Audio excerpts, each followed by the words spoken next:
Usually I don't do character guides because there isn't any math I can base it on. Or at least that's what I thought. So I created a full damage simulation for Jessica and confirmed the results of these in-game with Lucky Lucks. So let's talk about Jessica, her skills and how to play her, best teams and mathematically founded best builds.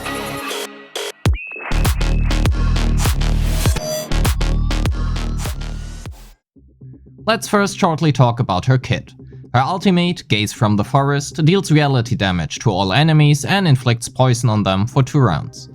White Blanky is a single target attack which deals reality damage based on the amount of poison stacks on the target up to a maximum of 3 stacks.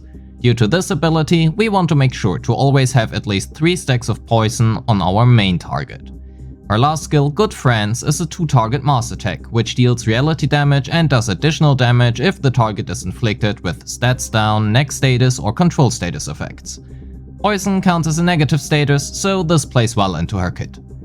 For her insights, Insight 1 will substantially increase her damage dealt and passively applies poison to all enemies when the battle starts and again every 3 turns. Her Insight 2 also simply increases her damage dealt, and Insight 3 basically makes sure if for whatever reason you still don't have poison on your target right now, you will have now. We will mostly skip her Portrays for now because we will have a look at them a bit later into the video. But I do want to mention her P2 right now because while it reads well, mathematically it can be a small damage loss due to it overlapping with her Insight 3 passive. Having now some insight into how she works, let's go to the math part and let's talk about how the simulation works. So, we set up our team size, set the amount of turns we want to simulate, enter the stats of the enemy we want to fight, select our insight and level, as well as our Psychube, the portray level and resonance layout. Now we can also adjust if we have an athletics advantage or not, how many stacks of poison the enemies have, and against how many enemies we want to fight at the same time anyway. Last but not least, let's also allocate some AP per turn to Jessica. As you may have already noticed, these settings will not always apply 100% during any given fight. For example, there might be a fight where you fight 3 turns against 4 adds and another 3 turns against only 1 enemy. But these settings do not matter much if we want to look at raw damage numbers of each skill. The calculator will give us the damage dealt for each skill individually, and as mentioned before, these do match up with the numbers seen in game. For Jessica specifically, those have been accurate to the decimal. For Lilya, there seems to be a current margin of error of maximum 0.05%. For the simulation itself, I differentiated between a rotation which solely uses single target attacks as well as the ultimate whenever available, and a multi-target rotation which only uses multi-target attacks and the ultimate. And while this does not really give a realistic number, it does give us a range of damage we can expect. The actual damage dealt will be between these 2 values. That being said, let's have a look at the results.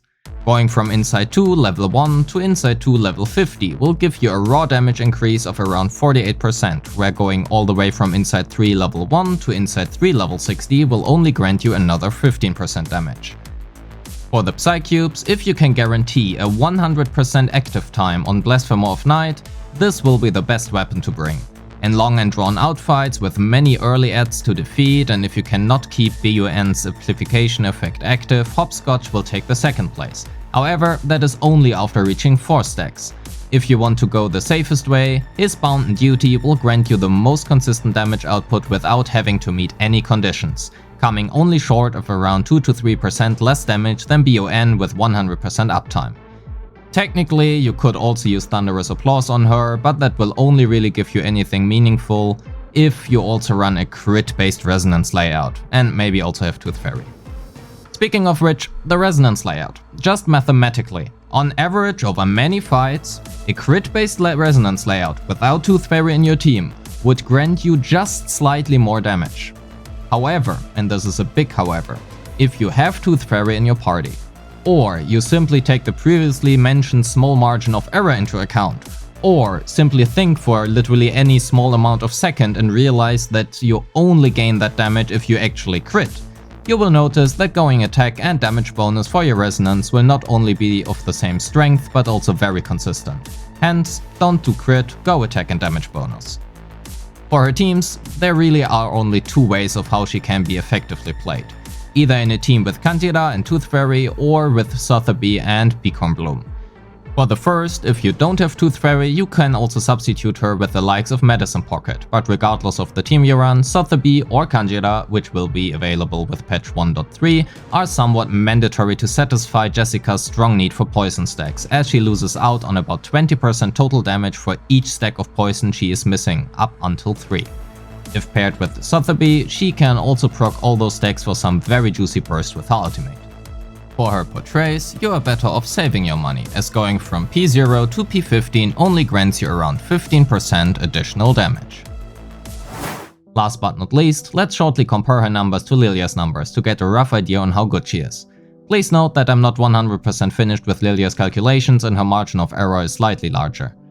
At Insight 3, level 30 and P0 against 3 enemies, Lilya will deal between 7200 and 7600 damage, whereas Jessica will deal somewhere around 12,100 to 13,000 damage, and I guess I don't really have to say no more. Rest in peace, Lilya.